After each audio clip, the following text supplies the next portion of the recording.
Well, pal. Damn, I didn't know my mic was muted. I had my mic muted for the overlay. But good morning to everybody here. Morning for me here on the West Coast, heading into the afternoon for you guys on the East Coast. It is Tuesday. Thank you for coming in to the Chillin with Chase here on the Around the Point Network. I've been wanting to do more streams on the AT Point Network. The problem is, it's just with my schedule and Steve's schedule, it's hard for me to sometimes jump on the streams, so I decided, why not? Let's just have my own solo show, the Chillin' with Chase show. I'll still jump on the streams when I can with Steve when my schedule allows it, but I just felt, hey, why not? Let's go ahead and do our own show here in the morning. This is a very interactive show, so if you guys have any questions, especially want to talk about any of the topics covered, please leave your chats down below. If you guys want your chat to be read right away, super chats are always necessary. The usual YouTube shenanigans: like, comment, subscribe to the AT Point Network. Clips of this episode will be posted on my own personal channel, Chillin' with Chase. So go subscribe to that if there's just like a certain segment you want to talk about. But yes, comments are all welcome. And if I see enough questions being asked in the live chat, once I'm done running through all the topics that I have, I'll answer those questions. We'll go a little bit over. We'll do some overtime with the Q&A. But it's time to get started here with the Chillin' with Chase show this morning. And of course, the big news coming out of SummerSlam 2025 was not Cody Rhodes becoming a two-time world champion, not Seth Rollins with the ruse of the century. Nah, the big news was the return of one beast incarnate, Brock Lesnar. After John Cena and Cody Rhodes had what was a terrific main event, finishers being spammed, street fight rules. I mean, Cody kicked out of the AAA. He survived the Umaga STFU with the rope around his neck. And so then Cena passes a torch, gives it to Cody Rhodes. Hey, you're the top guy now. And as Cena's standing there, Brock Lesnar's music hits. MetLife erupts. They're excited to see the Beast. The Beast comes back. F5's John Cena, takes him out. And there's just a lot of questions with Brock Lesnar being back in the fold with the WWE.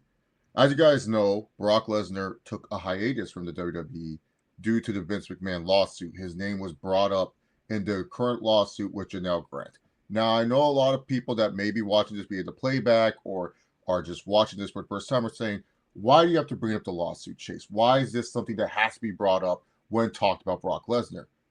It is an educational piece that you have to bring up when talking about Brock Lesnar. If it upsets you, I am sorry.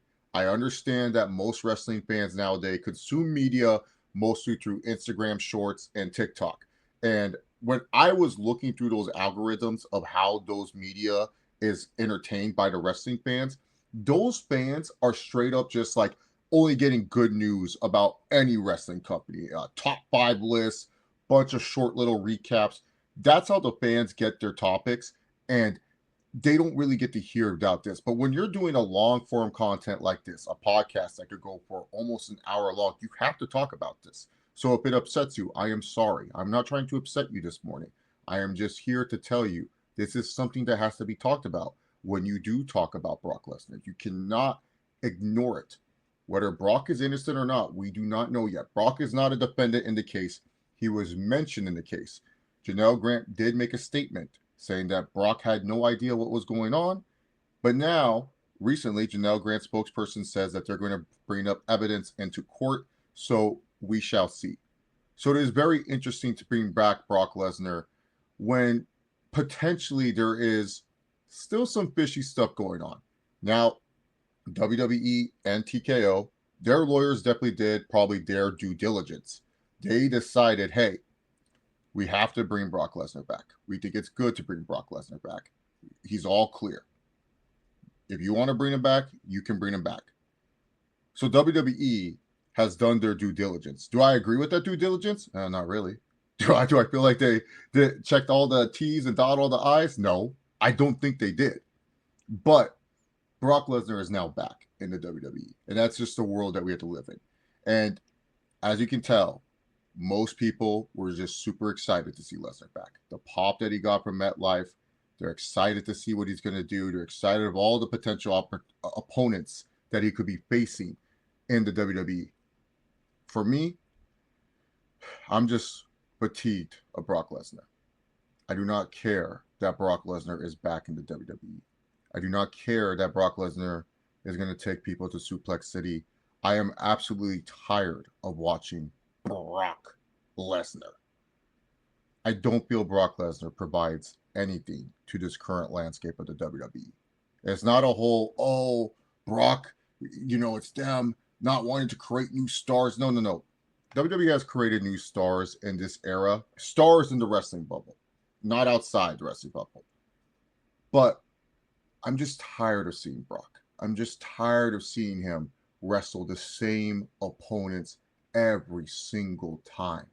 I just feel we're not going to get anything fresh. We're not going to get anything new with Brock Lesnar currently in the WWE.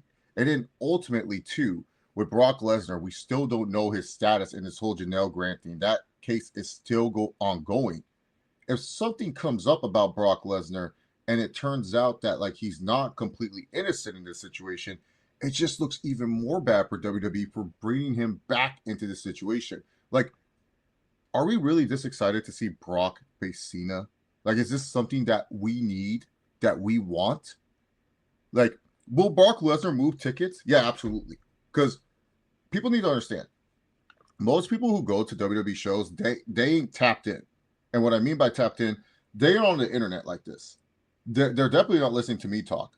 They don't have an X account where they're seeing their algorithms talk really, really heavily about pro wrestling. They're the people like I talked about. They are consuming wrestling media through TikTok and through Instagram Shorts, these short form content where it's just they're getting cool, positive stuff about the product they like watching. These top 5 lists, favorite stuff, funny memes. They're not getting actual news. So they don't know. A lot of WWE fans that attend at SummerSlam, they ain't tapped in. They're just not tapped in whatsoever. So they're not really thinking about how this hurts WWE's image going forward, because to them it doesn't matter. WWE will always have a squeaky clean image because they just look at those 3 letters, WWE, the brand. That's all they really care about. They don't really care. Stars come and go to them. That's how most of these WWE fans look at wrestling. They just look at it as oh, well, especially the ones that attend the shows, they just look at it, oh, well, this is a great form of entertainment that I like, and I'm always going to support it no matter what they do. That's just it. That's just how the 3-letter brands are. It's like with Amazon, for example. All of us still shop at Amazon. We all buy stuff at Amazon. But Amazon, and especially for someone like me who used to work in the workers' comp space, I find Amazon sometimes disgusting.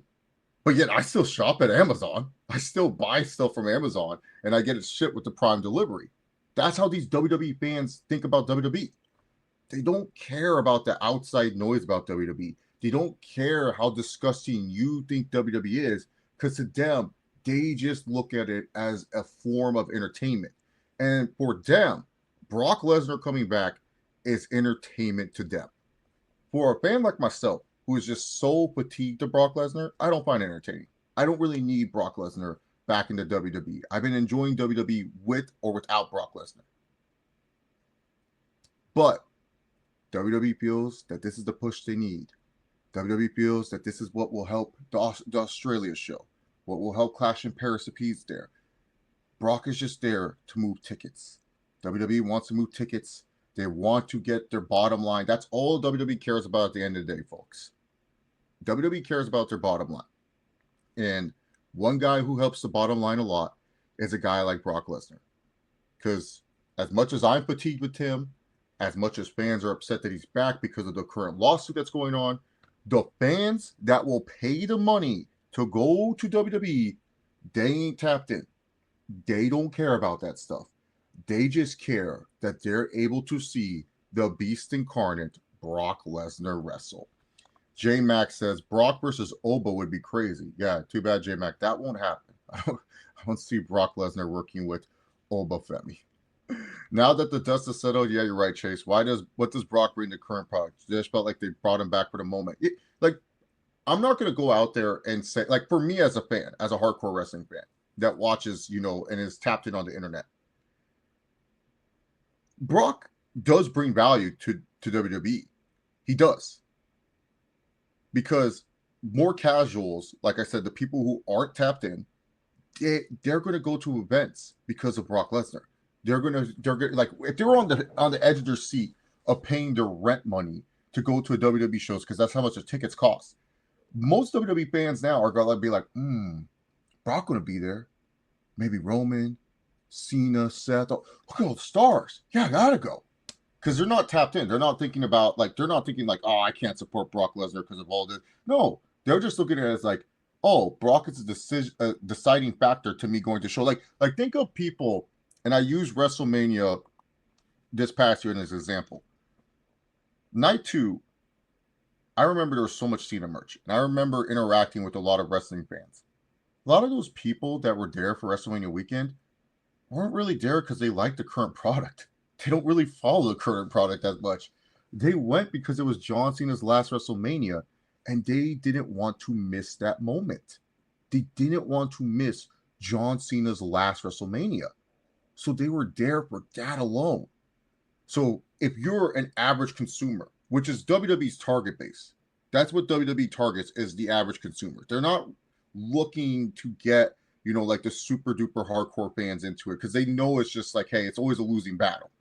They know the average consumer, though, they see the Jey Uso yeeting on television, and the fans are like, I want to go there live. They hear the fans that are watching at home, the average consumer sees people screaming voices and cult of personality, singing along to those songs.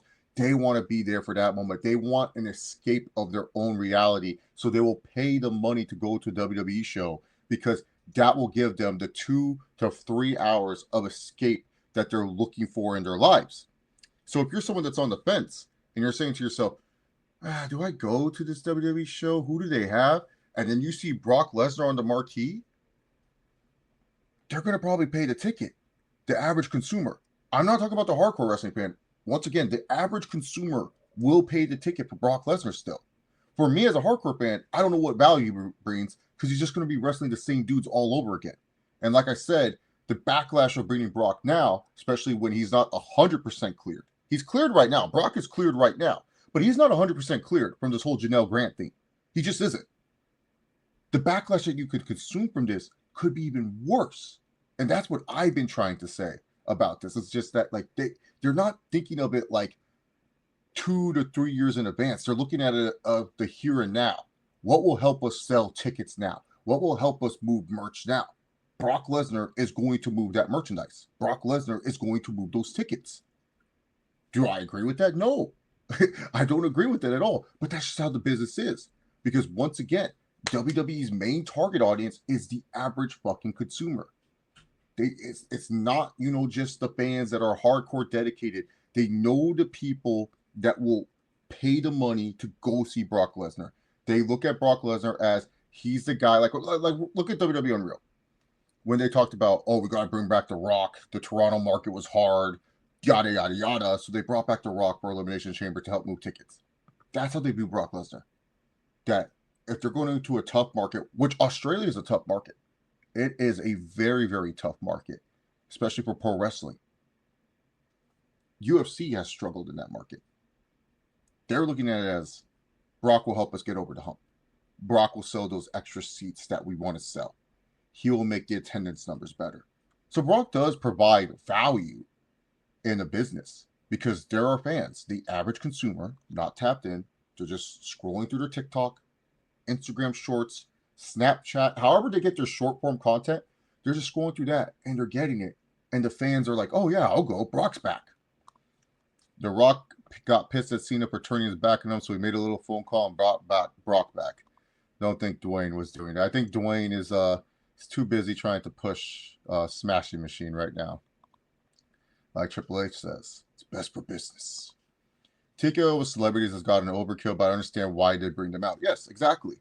Because the whole point of celebrity wrestling is you're trying to get non-wrestling fans into wrestling. Because like the thing about pro wrestling is, and a lot of fans don't understand that, it's one of the more addictive things in the world. Like it's like pro wrestling is like that great mix of reality television with an episodic feel to it.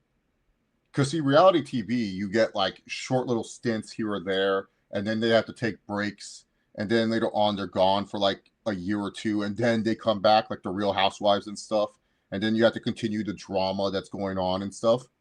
With WWE, you get the drama every single week.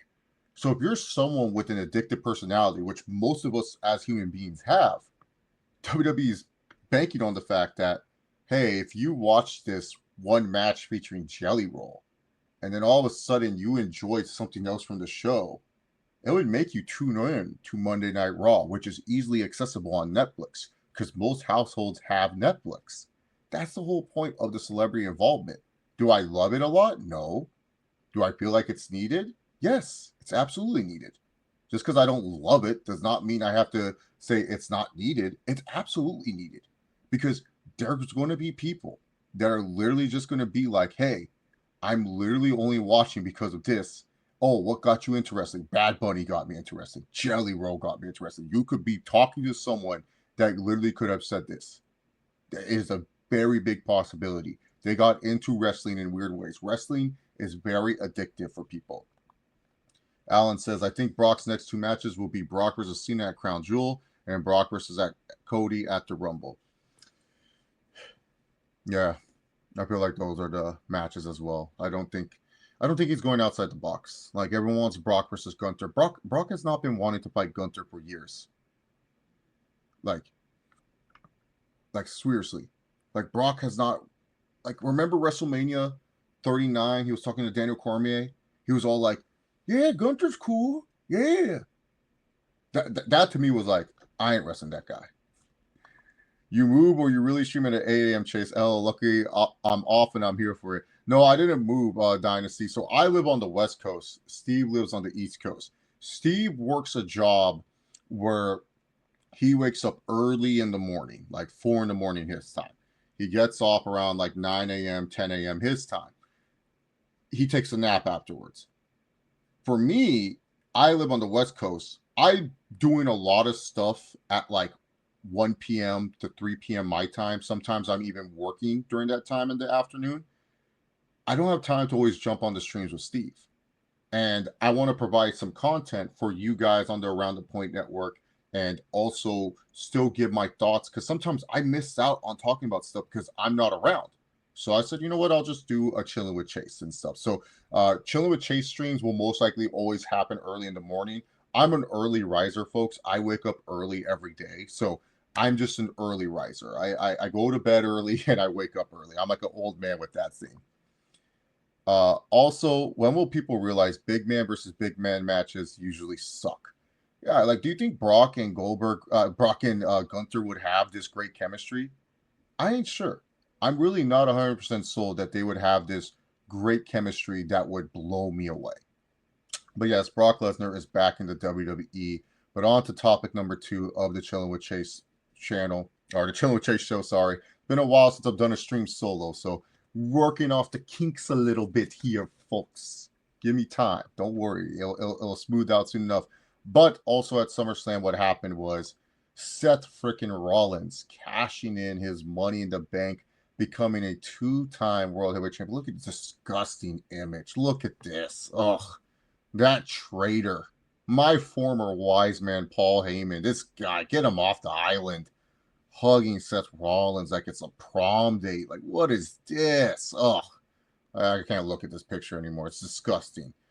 But Seth Rollins had the ruse of the century and cashed in his Money in the Bank. He got injured at Saturday night's main event. And a lot of people were speculating it was a work because WWE was kind of hum-ho about this. Like, they were just a little bit hum-ho about this. They were just like, you know, is he hurt? Is he not? And also, too, they showed us the injury multiple times. Normally, when an injury happens, they don't show us it multiple times. They just kind of let it happen, and us as fans are supposed to be like, oh, yeah, wrestler got hurt during match. This stuff, like, even though it's a performance, it does cause injuries. Injuries can happen at any time. Please do not try this at home. They don't showcase these injuries because they're trying to always tell people This is not as fake as you think. This hurts. Please do not do this at home because you could also tear your ACL. But they were showing us this injury a lot. So a lot of people were saying, yeah, Seth is not hurt. Seth is fine. And a lot of people predicted correctly that Seth was going to cash in and become the World Heavyweight Champion against CM Punk. I'm sorry. I'm so sorry. I'm just being dead honest when I say this. Seth Rollins as world champion is one of the worst things that you could ever do for your company. I'm just being honest when I say this. Seth, I like Seth. I feel Seth is a great marquee match guy. You want a marquee match on pay-per-view, you put a wrestler with Seth freaking Rollins because you know that match will deliver. But when Seth is world champion, something about the product, something about the show itself, I just lose interest. Like this reign, I don't know, it's just going to feel like his 2015 reign all over again, except he's not going to be like, where's my statue? He's not going to be asking for a statue. He's just going to be the World Heavyweight Champion, talk about the vision, talk about how he's the greatest and all this other stuff. And oh my God, it's like I was so hoping on Raw last night. I was really hoping. I was like, man, I hope LA Knight win the title. I was really hoping. I was just like, please, LA Knight win the championship. Because Seth Rollins as the world champion, I don't know. It's just something about it. Like let's break down Seth's title reigns. His first title reign, he really felt like not even like the champion. He just kind of felt like a placeholder because they weren't confident in Roman Reigns at that time. They didn't want to give it to John again. So they were going to try to push the new star in Seth Rollins, but he was mostly a background character. He had J&J security helping him out every single freaking match. And his best feud was Sting. And it was because of the Wear My Statue stuff. And the reign ends because Seth gets injured at a house show when he was wrestling Kane. His second reign was just a quick fix reign, so that way they can just give it to Jon Moxley. His third reign is when he won the Rumble, beat Brock Lesnar at WrestleMania 35, and during that reign as Universal Champion, he straight up, he was just the man's man. He was just Becky Lynch. He was sidekick to his wife during that reign. He did not feel like the guy of the company. He won the biggest belt that the company was trying to push because remember, the Universal title, they were trying to make that the main title because of the whole term, the WWE Universe. He did not feel like, oh man, this guy's our world champion. He ends up losing to Brock via the cash-in, beats Brock at SummerSlam, and then during this whole time, no one wanted freaking Seth as champion at that point. They wanted Oogly Boogly, the Fiend. And the Fiend was cool. He had his Firefly Funhouse, the pig, Wambling Wabbit, whatever the frick he had. He had all that junk. And then they have one of the worst Hell in a Cell matches ever. And then he loses to the Fiend at one of the Saudi shows. Can't remember the name. All those names blend together. Have you guys ever gotten your Saudi wrestling shows confused? You could tell me something happened on the same Saudi show, and I would just believe you because they just blend together. But Seth as champion, I just feel like his reigns are just so dull and boring. And then especially his first reign as the inaugural World Heavyweight Champion, the current belt he has now. It was just like Seth was World Heavyweight Champion. But it was like the whole idea was that, hey, Seth will be World Champion, but we're going to put him in a lot of fresh matchups, matches that we haven't really seen. And during that whole reign, it just felt so lackluster. He didn't even feel that big. Like, it didn't help either that Cody pretty much was just like, I don't want that title. I want Roman's title. So he didn't even get a match with Cody out of it. It was just like Seth. Like at that time, I was calling Raw the mid-card mafia. It was just straight up a bunch of mid-card wrestlers being like, Seth, I want your title. That was pretty much what was going on at that time. It was just like, wait, Finn's not even heated up at all, and now he's going for the title. And then Finn heated up, and fans, even then, were just like, hey, man, I think Finn should become world champ. I think Finn should be the champ. People were pushing for Finn Balor, Yahoo, to become the world champion. And then Seth won, and people were upset. And then we had Seth, just go on and go on. And because, at the time, he was the world champion, yes, but he didn't feel like the biggest star on the show. Cody felt like the biggest star. And Cody was mostly just being a tag team champion with main event Jey Uso. Feuding with the Judgment Day. Damian Priest was Money in the Bank. And to draw interest, it was like every other week Damian Priest was thinking about cashing in. Oh, he might cash in this week. And it didn't take until WrestleMania for him to cash in. So it was just this whole Seth Rollins theme with Seth Rollins as champion. It's just not interesting. And I just don't see how this reign is going to be interesting. He's going to have the feud with Punk that's never ending. The LA Knight thing is just a filler feud. People are saying, oh, what if he drops a Sami Zayn? Sami Zayn, who was like feuding with Steph early on this year, just totally forgot about him just because Sheamus and Rusev bumped into him backstage on Raw last night. So it seems like Sami Zayn doesn't care. Jey Uso, we've seen that match a couple of times. One time as him as the babyface world champion, and the Raw after Mania, or not the Raw after Mania, a couple Raws after Mania, he took on Jey Uso for the World Heavyweight title. Like, we've seen that before. It's just like, and people are having this idea that it's like, oh, well, Braun Breaker, that's who's gonna take the belt off Seth. Guys, like, how long have you been watching the Triple H era of WWE? Triple H literally pulls the trigger mad late on everything. When it comes to pulling the trigger, Triple H pulls the trigger mad late on everything. That's just how it is.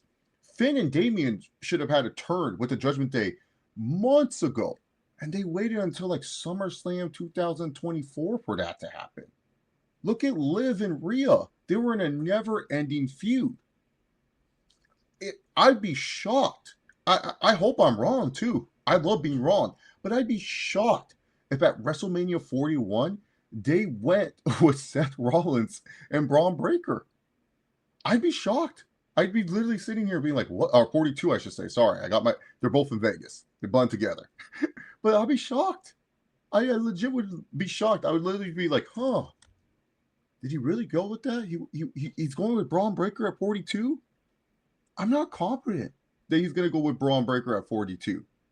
I'm really not that confident. And I'm not even confident in telling you that it's going to be Roman Reigns to beat Seth Rollins, because I don't even think Roman Reigns wants that belt. So Seth as world champion, I don't know. I'm just somewhere where I'm just like, And Peter Holmes says it here. We want Punk as world champion. You know, CM Punk, this is one of his good, healthy years. And you're not putting the belt on him. You're not making him the world heavyweight champion. Just very interesting. Very, very interesting. You should want Punk as your world champion. Punk is one of your biggest stars. Why wouldn't you make him the world heavyweight champion? I don't know. Just very interesting stuff to me. Chief says, last night's Raw, I was over with Seth, boring champion, same promo every week. Yeah, I know, J-Mac. Heyman does love backstabbing people. It's just sad. It's just sad. They always do this when a wrestler's champ go back to Backlund and Brett Wrestling in America. It always will be built on promos and angles, not matches. It's why the build to party was so big. Yep, exactly. Really, they're definitely going breaker. It's literally going to be Batista versus Triple H. I don't think it's going to happen next year, though. I want it to happen next year, but I just feel Triple H is going to extend it longer than it needs to be. And it's going to be really, really, really annoying. All right, you guys can start sending in your questions. I just have one more topic to talk about here. And then if you guys have any questions, whether it's related to the topics we're talking about or just in general, we can do some questions. But the final thing I want to talk about is Cody Rhodes won the WWE Championship for the second time against John Cena in what was a terrific main event at SummerSlam, an all-time classic between these two big babyface stars. And John Cena officially passed the torch to Cody Rhodes and kind of gave the nod that, hey, Cody, you're now the top guy. You're the main event. You're the WWE champion. A lot of fans were kind of upset, though, because they felt Cody, like they literally felt Cody was going to turn heel here. And I was just confused by this. Like, I was just like, what indication would they make Cody Rhodes a heel? Like, what indication are you getting from this? Because Cody Rhodes is one of the last few true baby faces WWE has. The amount of PR and everything that Cody brings as a babyface, it's unheard of in this current modern era. They don't have anyone, and I mean anyone, that can replace Cody Rhodes for what he does for the company if he turned heel. In fact, him turning heel would just be a knee-jerk shock reaction that would go down as some WCW 2000 booking. If you did if you did the double turn with Cena turning face and Cody turning heel. So why would they turn Cody heel in this situation? It made no sense to me. When people were kind of putting that out there that, oh, Cody Rhodes is going to turn heel, I was just like, what? No. It makes no sense. He's their guy. He's the top guy. He's the man of the company. So now Cody's WWE champion again. And it's more or less, it's just like, how, the challenge is how can you keep this fresh? How can you make us care that Cody's champion the second time? You know, when you win the championship the first time, you kind of get a pass because people are excited for the chase. They're happy that you won the belt. So you kind of get a pass. And Cody, he worked really hard to get that belt. He did. Definitely earned it. Now it's the second time as champ. It's going to be interesting to see where did they take Cody Rhodes in this situation? Because he's feuded with a lot of the guys already. I know he has unfinished business with Drew. Drew is one of the few people to have beaten Cody Rhodes clean since he's returned to the WWE. He has stuff with Randy Orton. Everyone's obsessed with Cody versus Randy, so that's the feud. But then I'm like looking bigger picture, and I'm just saying, who is Cody facing at WrestleMania? And this is my problem. In my head, I don't have an opponent for you. I don't have a person that pops up in my head of who is Cody going to face at WrestleMania. In fact, a lot of the people that I want to see Cody face, he's already faced them before, or they're on Raw. And I'm just like, huh. Like, I want to see Cody versus Braun Breaker. I want to see Cody versus Bronson Reed. I want to see Cody versus LA Knight. I want to see Cody versus Punk. Cody versus Seth. It just feels like all the interesting opponents for Cody are on Raw. It seems like Roman Reigns is a free agent. He can kind of go between brands, but it seems like he's mostly going to be featured on Monday Night Raw going forward. So it's just like, how are you going to make me interested in this Cody run? And who is Cody going to be wrestling at WrestleMania? Because I'm just being honest here. When I'm thinking of, in my head, who is Cody going to face at WrestleMania? I don't have an idea. And is Cody Rhodes and Randy Orton, is that really a WrestleMania match? Like, is that a good WrestleMania match for Cody? Like, I know Cody and Randy's going to be fine. Like, they had a good, solid to good match at the King and Queen of the Ring tournament. But I don't think that at Night of Champions, that was the event called. I don't know why I called it King. Well, they were in the tournament, so it counts. But still, I'm just wondering in my head, who's Cody going to face at Mania? This is a weird conundrum.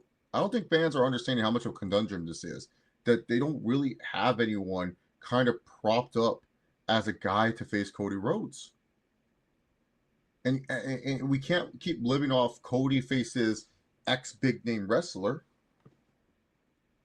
or star of the past. We have to have Cody Rhodes start facing fresher faces. And I just don't know.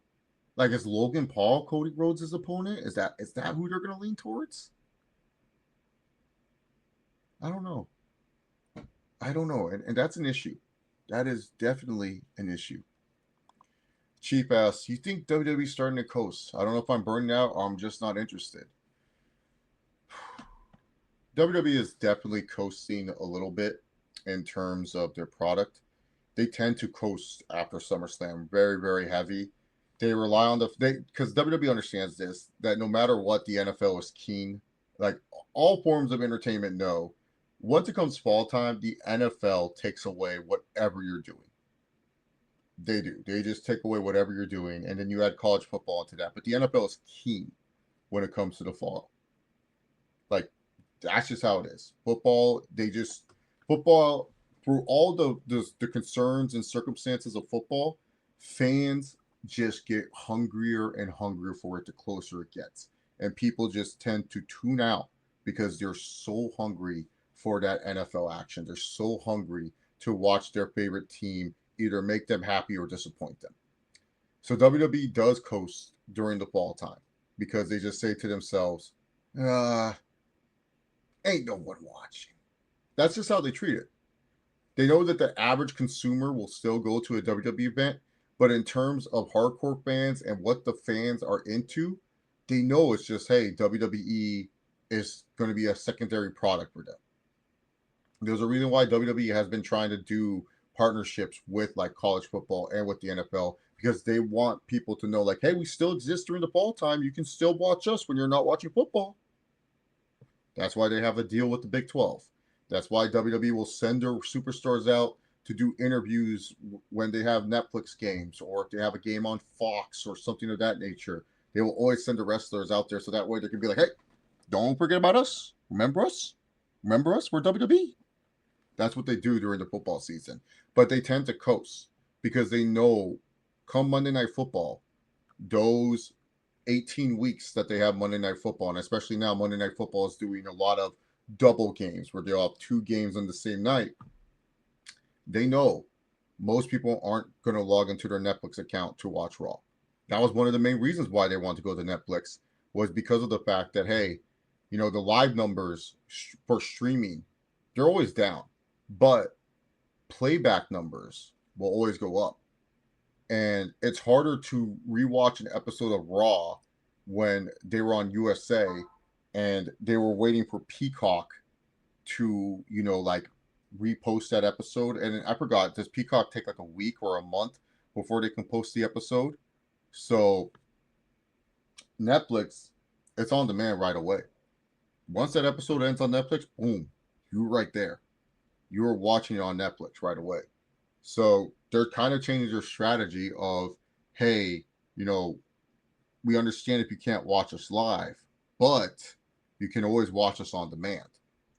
So you're going to see a lot of coasting from WWE. You're going to be seeing, when you saw Penta and Grayson Waller last night on Raw, guess what? You're going to be seeing that more often on Monday Night Raw, of a lot of repeat matches. You're going to be like, didn't I just see this last week? And it's going to be like, yep, you did. Because Triple H knows that the Bills and Ravens are playing tonight, and he is coasting through this show. When will they turn it up? Oh, they'll turn it up if they have a big event. That's just it. That's just it. That's just how it goes. Since John Cena is a face scan, who do you see him feuding for the next 5 months of his retirement tour? Well, I think Brock is a given. He doesn't have that many dates left. WWE really screwed the pooch on his dates of what they agreed with, because they went heavy with him early in the retirement tour, and then afterwards they went super light, because I think he only has like 11 dates left. And then when you think about it, you're like, well, yeah, that's not a lot of dates, because most of those dates are just him talking. So only 11 dates that you get with John Cena as the champion, or around. So most likely facing Brock. And then I think they're priming him to lose to Gunther or Breaker. I would prefer Breaker over Gunther, because Breaker is like your next future top guy.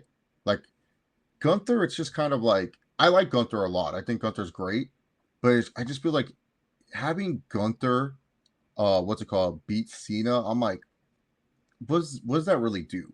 Because if Gunther beats Cena and he ends up retiring John Cena, it's like, cool. That's something that you can talk about on commentary. But then I'm afraid it's just like, they're going to talk about that so much, and that's going to be Gunther's theme for like a year, that I'm the guy who retired John Cena.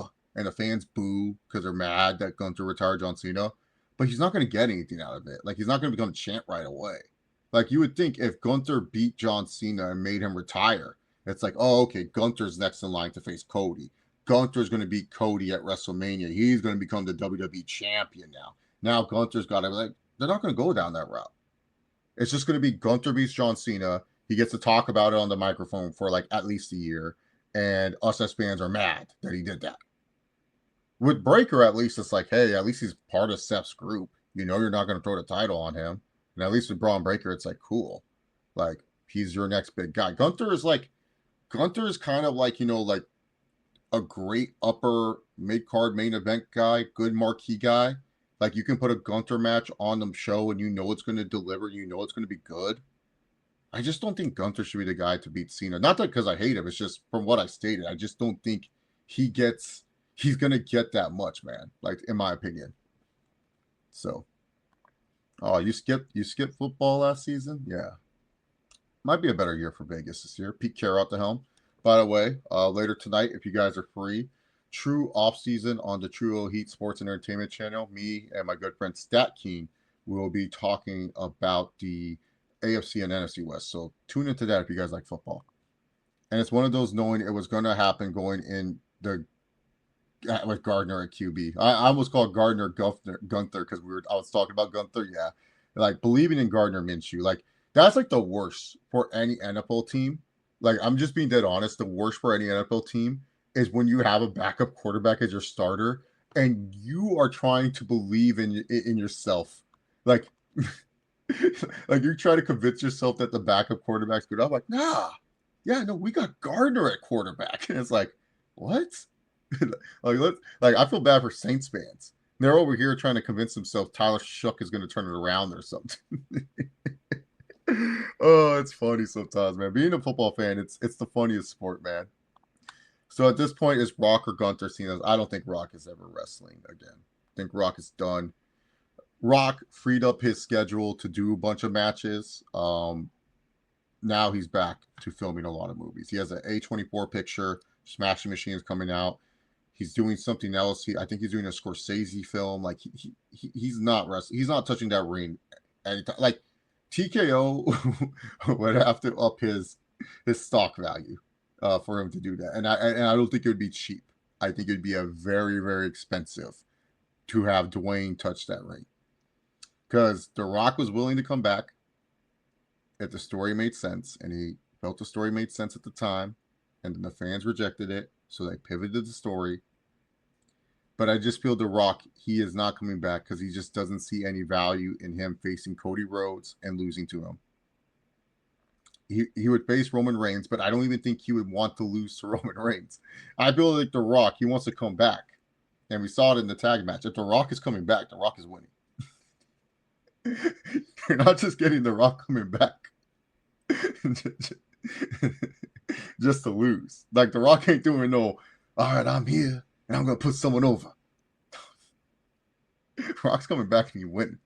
And I think that's been the issue with some of the stuff with Dwayne, is that Dwayne still thinks he should win matches when he's not going to be around. Oh, Dwayne, he's funny. I love The Rock though. What did you think of Mr. Iguana's SD debut? And I know you were on the bandwagon first for years. I was so amazed that we got Mr. Iguana. Not just Mr. Iguana, but Mr. Iguana and fucking Psycho Clown as a tag team. I was like, my two favorite meme AAA wrestlers, Psycho Clown and Mr. Iguana. Oh, WWE. I loved it. I'm so happy. Mr. Iguana, I knew he would just connect with WWE fans, and especially those who don't watch AAA, and like just, he's harmless. He has a toy iguana. He throws it around. He can do cool lucha stuff.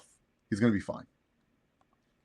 He faced Cena in his retirement match. But the thing is, Dynasty, is The Rock, he's a psychopath with his training. He's going to be like, well, I got to have time to prepare. I can't just go in this ring cold. Got to have at least 6 to 8 months. Like, if this was something talking about The Rock, hey, you're going to be seen as retirement match. Yeah, sure. He would free up his schedule. But the problem is Rock's schedule is not going to be free because he's going to start the Smashing Machine press tour. And the thing with Smashing Machine is that movie's not going to hit like huge box office numbers. It's an A24 pick. It's with a niche market, which is an MMA fan base. Rock is mostly going on this press tour because a lot of people have told The Rock, and from what I've heard, this is one of The Rock's best acting that he's done. And The Rock's press tour for this is literally trying to push him to try to get a nomination. He does not care if he wins Best Actor, Best Male Actor. That's not The Rock's goal with this movie. The Rock's goal is, can I get on the nomination list? Because getting on the nomination list is far more important for a lot of actors than sometimes winning. Because it proves that, hey, I do have the chops. I was a nominee for this award. So Rock's going to go on a heavy tour this fall. Heavy. You thought Black Adam, how much he was promoting that was heavy? This movie, he's going to promote it mad heavy. because he is trying his hardest to get that actual nomination for Best Actor. That's The Rock's goal right now. That's like The Rock, and he's a goal-oriented person. He writes down his goals and he tries to attack them. He really wants to prove to people that he is a good actor. Like, that's what The Rock's main goal is. And so The Rock is going to be pushing this heavy. So I just don't see him coming back to wrestle anytime soon or ever again, because he's going to be doing a lot of projects. He's going to be doing this press tour. He has other movies scheduled throughout the next year or so. Because the thing about The Rock, because a lot of people don't know, Rock has his own production studio, $7 Productions, and pretty much Rock just teams up with other movie studios like A24, Warner Brothers for Black Adam. But The Rock does this so that way he can get the best roles for himself, but he controls his schedule. That's why Rock's schedule was so light afterwards. So he has this. He has a Scorsese film that was rumored. He has the Fast and Furious sequel that's coming out, I believe, in 2026, 2027. One of those two. He start filming for that soon. He just won't be. And for The Rock to be in ring shape, he has to be given some time. He needs 5 to 6 months. Like, The Rock is built like The Rock is big. You know, he's not a spry chicken. Like, you could tell The Rock took the training for the WrestleMania 40 match mad serious, because that was like the best we've ever seen him, like, since his return. Like, that he looked like The Rock before, like, he went to go film Scorpion King. Like, he was good in that ring. So yeah, we're not going to see The Rock ever wrestle again anytime soon. Will he make an appearance? Sure, he can make an appearance, but wrestling wise, I don't see that happening. Now that is over, how would you rate the Cena heel run? The heel turn and moment itself is like an 8 out of 10 still. It's still a great moment. It's still a shocking moment. It's still one of those that you go back and watch and you said, wow, they had the balls to do that. They had the balls to turn John Cena heel in his final year in the WWE. This is great. The heel run itself, super poor. Absolutely poor. 3 out of 10. The heel run didn't accomplish much. I wasn't feeling it after the first promo. He didn't change anything. Okay, I understood his reasoning. I didn't agree with it. He was still selling the Farewell Tour merch. People were still buying that Farewell Tour merch after he ripped us for supporting him, wearing the t-shirts and everything. It just felt like John Cena was just going through therapy, and he was just telling us how he felt for all these years. And we were supposed to be like, oh yeah, John Cena, you're right. You're so right, John. You're great. But the thing was, fans didn't want to boo him because it's his last year. One of the reasons why ticket prices are so high for a lot of Cena events is because it is John Cena's last year. People want to say, hey, I saw the GOAT one last time. That's pretty much what people wanted to say. They didn't want to boo this guy. Fans had no reason to boo John Cena. They were excited to see him. The run did nothing. He just wasn't, he just kicked people in the balls. There was nothing about it. He didn't ruin pro wrestling. The moment's still great. It's a great moment in time. Him turning heel is a great moment in time. But the run, it could have been so much better. So much better. Could you imagine if Cena, he came out and he was wearing like Project Rock shoes, some Project Rock like singlet or something, or he was just wearing something that like you wouldn't expect John Cena to wear, and he shits on us and he goes, you know what? Keep buying my merchandise. Keep buying my Farewell Tour stuff because you people are just putting more money in my pockets. And then fans are like, what the? This guy's a dick. But instead, he's just like, I ain't changing anything, Jack. I'm John Cena, greatest of all time. You guys wear my t-shirt to pretend to be like me, but I am me. Hustle, loyalty, and respect. Yippee. John Cena heel turn. That's what it was in a nutshell. All right. Good old housekeeping as I wrap up this first episode. By the way, thank you guys so much for the support for the first episode. I was kind of hesitant. Like, I was like, oh, man, I'm doing a show early in the morning. How many people would actually tune in? But I appreciate y'all tuning in. And hopefully you guys enjoy this. And we'll do more episodes of Chillin' with Chase in the future and stuff, especially if I have a lot of news to talk about. But got to do some good old housekeeping. First of all, if you guys haven't seen it already, yesterday Steve went live and the good brother Romeo joined Steve midway through the show. Steve's Kitchen talking about Brock Lesnar's return to the WWE and more SummerSlam talk. Later today on the channel, Steve is going to be on for the Raw Rundown. You see the vision, recapping all the moments and matches that happened on WWE Monday Night Raw. So be sure to tune into Steve to the Raw Rundown later tonight here on the Around the Point Network, probably around 6 Eastern, 3 p.m. Pacific time for any of you guys there. Thank you, Benham Hernandez. I always appreciate your support, man. You've been supporting me since, like, what, Jesus, 2012? Like, Jesus. Well, a long time you've been supporting me, and I always appreciate your guys' support. Same with Dynasty. Dynasty's been... How long have you been supporting me, Dynasty? I want to say I've seen you in my chat since, like, 2014. God, we're old, y'all. We're old. We're old. But yes, the Chillin' with Chase podcast will happen mornings on the Around the Point Network and stuff. Just make sure you guys subscribe to the channel and hit the bell for the notifications so that way you guys get notified whenever I or Steve go live. Like that's just what helps out. As I mentioned before, whenever I get time to do it, certain segments of this will be posted on my YouTube channel.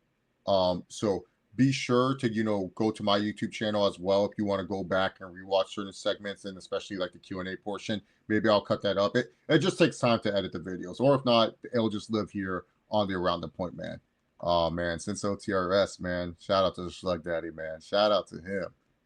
People don't know about those days, man. Yes. Oh, freshman days of college. I was a freshman too around that. Oh, maybe. No, I was like entering my junior. I finished college later than everyone else. I was a late bloomer, as they will say. But anyways, I am wrapping up. Thank you guys again for tuning in. I'll see you guys for the next episode of the Chillin' with Chase podcast. Hopefully, my idea is maybe Thursday or Friday. Just depends on what I consider newsworthy. Like, because I also do want to talk about AEW on this show because I don't do sad. And a lot of the times I miss talking about certain stuff that's going on in AEW. So I do also want to talk about All Elite Wrestling on this show.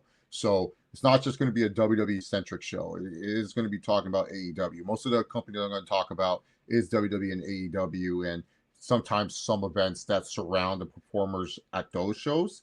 Those are like what I'm mostly going to be talking about. But of course, you guys know me if you guys have been following me for a long time, like Dynasty and Venom. When we get to the Q&As, you guys can ask anything when we get to those portions of the show. I love interacting with everyone. And I don't know why, people find me entertaining. I don't get it. But yes, please hit the bell, subscribe. Thank you all for watching. I'll see you guys hopefully either Thursday or Friday for another edition of Chillin' with Chase. Peace.